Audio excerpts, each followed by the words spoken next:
All right, last part for the static assessment here, we're gonna take a look at what's going on at the feet. So we're gonna have her stand in her natural resting posture. So right here, this looks pretty much good to me. We got a little bit of toeing out, maybe a little bit more on the right side, but definitely nothing that's worth noting. What we'll often see is people will stand with more of that toe-in posture or that pigeon-toed position.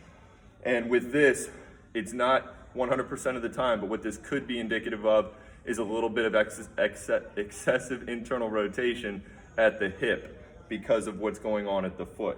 Now we go into that toe out position. Right now we're getting a little bit more external rotation torque with that toeing out or duck footed position. Again, it's not a good idea to just jump to conclusions when you see somebody walk in duck footed or pigeon toed or whatever to assume that they have problems at the hip. All we're doing here is just looking for links. Does the foot position affect the hips? Does the hips affect the foot position? Is it totally separate, right?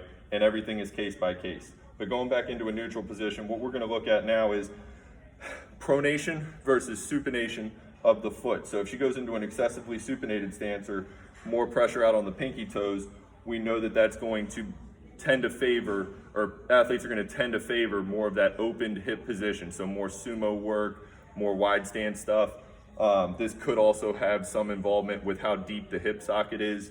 But nevertheless, if we go into more of a pronated foot stance, which from what I see, this is far more common, this pronation, it increases the internal rotation at the hip because we're more prone to knee valgus. What a good thing that I always try to follow or think to myself is wherever the foot's going, the knee's probably gonna follow, and then where the knee's going, the hip is definitely gonna follow. So again, these aren't indictments, we're just trying to take a look at where things sit and then how they relate to one another.